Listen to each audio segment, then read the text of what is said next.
So the first two people that are going to be, or actually more than two people, that are going to be in the class of 2012 Hall of Fame this year, there's Edge and there's the Four Horsemen. Before we start getting into just mixing these up, I'm going to break them down. The first part's going to be Edge. Second part's going to be the Four Horsemen. So I don't think we're going to have too much to say about the Edge thing. I think we're pretty much all going to agree here that he deserves it, and as young as he is, doesn't matter because he's that damn good. It's bittersweet. It's like, I'm glad he's going in, but at the same time, I'm disappointed that he's never going to wrestle again. Right. You know what I'm a little bit disappointed in? I thought that he was going to go in next year at WrestleMania if they were going to do it in Toronto. But now that we touched upon that with the whole Dallas and New Jersey thing, then I can see why they're doing it this year instead of waiting another year for it to happen. But I'm expecting Christian to be the one to induct him naturally and for him to be the headliner of the night, of course. And, I think he more than deserves it. And, I'm really happy for Edge. Yeah, it reminds me a lot of when Eddie Guerrero got inducted. It was sort of like it wasn't the right time, but it had to happen due to the circumstances surrounding the situation. And it's the same thing with Edge. He was forced into retirement like rather early in his career, and he already had done so much. So, they thought it was just the right time to show him how much we appreciate him, especially the fact because he's burnt out as well. Yeah, and the good thing about Edge is he's actually the headliner of the class, it seems. Eddie Guerrero, I don't believe, was the headliner when he was inducted. I'm pretty sure it was Bret Hart that year. Yep. So in a way, they kind of both shared the spotlight there. But Edge is he seems to be like the top guy, unless they throw The Rock in there since it's in Miami. But I don't know if they'll necessarily do that.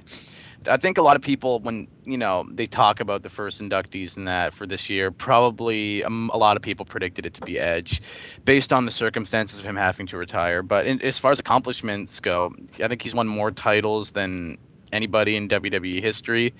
That in itself is pretty well a Hall of Fame career, and he had many amazing matches and amazing angles. So yeah, the guy deserves it totally. Mm-hmm. And as far as it goes with the Four Horsemen, what's confusing about this to me is they were promoting it basically as Flair. I mean, they touched on the other guys and everything, but they kind of did a lot more for Flair than I was expecting to. And Jerry Lawler was promoting the Hall of Fame ticket sales recently, and he said, and this confused the hell out of me, that it's going to be awkward that Ric Flair has two rings. Why in the hell was Ric Flair get another Hall of Fame ring for being in the Four Horsemen? He's already in the Hall of Fame. Couldn't you just announce the other Four Horsemen, otherwise known as J.J. Dillon, Tully Blanchard, Arn Anderson, Ole Anderson, Barry Windham? You got 5 names there. I get that Mongo, Chris Benoit. I get that. I get that he's the I guess he was the leader of that stable basically, but it's even awkward him having 2 inductions. Are we gonna hear another Hall of Fame speech from him? He had his huge pageantry Hall of Fame induction back 4 years ago, and now he's gonna be inducted again. Isn't he the only person to ever be inducted into the Hall of Fame twice, even if it is a part of a stable? What's he gonna be inducted when Evolution go in the Hall of Fame again? Make it 3 times? It's just kind of weird. What I don't see about it is why they didn't, because they actually haven't said. I mean, they said Tully Blanchard. They brought out Arn Anderson in the package and Barry Windham. I don't remember exactly if they did talk about Ole Anderson, but that's just my memory whatsoever. And I don't remember them actually saying anything about J.J. Dillon. I don't remember them saying anything about Flair formally being inducted either. They kind of didn't touch on that at all. Right, and it seems like. So if I were doing this, I would think the simplest thing to do would be induct Blanchard, both the Andersons, Wyndham, and Dillon together, and have Ric Flair do the induction and not include him in there. Yeah. If they do that would make sense, because I just don't see the point in him being inducted twice. Mm-hmm. That's weird. I agree with you on that one, because if he has 2 rings, it's also going to be a bit of a slap in the face, isn't it? Because the guy's currently working for their competition. Yeah. Well, can you really call them competition? That's beside the point. But and it's not just that; it's the fact that the guy actually slagged the WWE off when he joined TNA. saying And stuff now it's like, like we're gonna induct him into our Hall of Fame for a second time. yeah, Yeah, I and, get what you're saying. and you've not only gone to a major competition, you just slandered us in the same, in the same thing, and also the fact because you've worked closely with Hogan as well in the past. Yeah, speaking of Hogan, that'd be like inducting the Mega Powers and Hogan getting into the Hall of Fame again. We're But doing pretty- something with the Hart Foundation, and Bret Hart gets it a second time. Or Yeah. But the difference is, the Horsemen spanned decades, in a way. Oh, yeah, I whereas know. The Mega Powers was sort of a short-lived tag team. yeah, but the concept's still there. You don't induct somebody twice No, I into the same agree. I Hall of totally Fame. agree. Because what does it say about the rest of the talent? It's like, oh, we're not good enough to be inducted twice. Mhm. Throw Yeah. him even once. I'm sure Triple H will get inducted 12 times. No, but it just, it devalues the purpose of the Hall of Fame, Yeah. which is to give these guys respect, not give Flair another thing to brag about, which is what you're basically doing. Speaking of Triple H, I mean, Shawn Michaels would have to go in twice because, Triple H would be inducted for himself, DX, Evolution. The two-man power trip. The two-man power trip.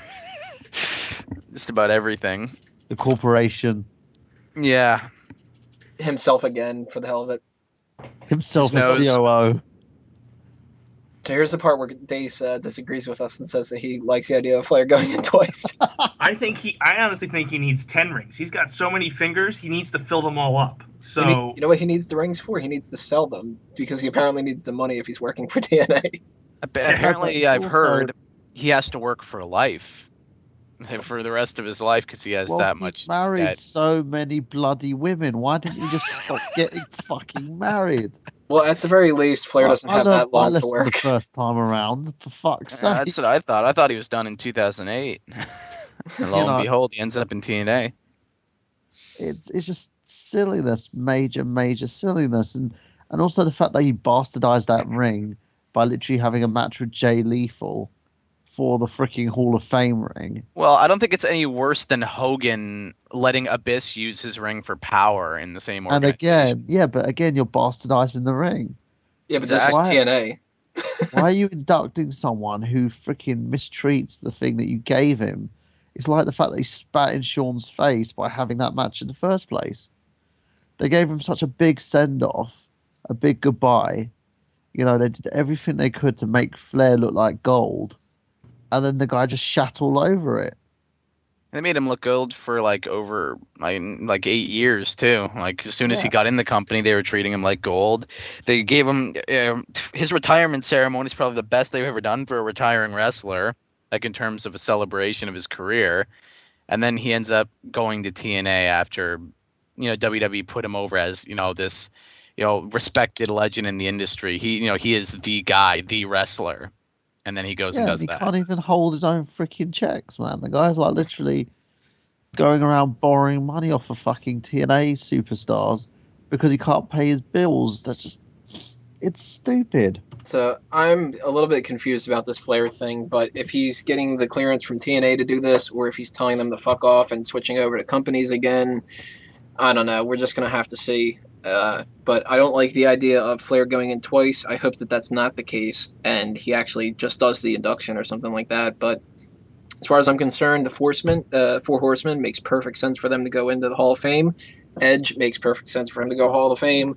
And I'm hoping that the next couple of names that we hear, which we probably won't hear for another month or so, hoping that the next couple of names that we hear aren't these kind of ridiculous names like the Coco Bewares and everything like that. I'm hoping Savage's name to be, announced. Definitely, I'm hoping for that one. But because basically it's up to his brother for yes or no if he goes in. And then there's a rumor that they might be inducting Yokozuna. So I'm all in for that. Yeah, I'm all for that too. That's a long time coming with Yoko, because he did If that it's hell of Yoko, a though, short you won't time. get I mean, his manager made it to the Macho. Hall of Fame before he did. That's crazy. It was the Fuji. Right, Yeah. Dace brings up a good point there. If you get Yokozuna, you're not going to get a posthumous Randy Savage at the same time. Yeah, because that'd be like inducting two, deceased wrestlers. That'd be kind of weird. Although at the very least, it wouldn't be too much for the show because they always It's cut it also- an hour short. You Yeah. also have to think about this. they want a main attraction, so they might put Savage off until the next one, True. so he can be the main Yeah. attraction. They could do that. But has the main attraction ever been somebody who's passed away though? Like they usually have someone, to give like that big heartfelt speech at the end of the show. Like Edge is probably going to be that guy this year. They had Shawn Michaels last year. Possibly Undertaker next year. Dallas. Yeah, it could be. So I don't think Savage would be a main attraction. If anything, he'll be like the second guy, like Eddie Guerrero was in 2006. Right. The respected wrestler who passed away but had many accomplishments. But then they have another guy that goes in who can probably give that big send off speech to close out the show. So the last part that we're going to talk about here is the TNA Genesis 2012 pay-per-view review, and that should be the end of the show. And if you check that out, I apologize for all the things we're going to be saying about TNA.